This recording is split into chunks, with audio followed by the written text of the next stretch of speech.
Hi friends, welcome to sky world deco carbon cleaning అండి. ఈ రోజు అయితే మనం ఇది సుజుకి యాక్సిస్ అండి 2012 మోడల్. దీనికైతే కార్బన్ క్లీనింగ్ చేయించడానికి అని చెప్పేసి వచ్చారండి కస్టమర్, చేయిందామని. అయితే ఓపెన్ చేసి చూసామండి, ఇది ఎయిర్ ఫిల్టర్ బాగా పాడైపోయింది. ఇలాంటి ఎయిర్ ఫిల్టర్ పెట్టి సర్వీస్ చేసినా కూడా మనకు యూజ్ ఉండదు. అందుకే మళ్ళీ కొత్త ఎయిర్ ఫిల్టర్ వెళ్ళి తీసుకొచ్చి బిగిస్తాం అన్నమాట. చాలా డస్ట్ పట్టేసి ఉంది మొత్తం ఎయిర్ ఫిల్టర్ అంతా. మొత్తం అంతా శుభ్రంగా క్లీన్ చేసి మళ్ళీ దీన్ని బిగించి తర్వాత కార్బన్ క్లీనింగ్ చేస్తామండి. బట్టి వెహికల్ కండిషన్ బట్టి మేము దీనికి ఏ బండికైనా సరే సర్వీస్ చేస్తామండి. ఏదో కస్టమర్ వచ్చే కార్బన్ క్లీనింగ్ ఏమన్నారని చెప్పేసి మేము ఏదో కార్బన్ క్లీనింగ్ చేసి పంపించేసే టైప్ కాదండి.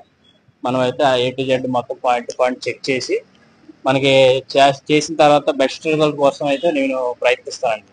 ఓకేనండి, మనం ఇప్పుడు ఈ ఎయిర్ ఫిల్టర్ మళ్ళీ బిగించేసండి తర్వాత కార్బన్ క్లీనింగ్ చేద్దాం.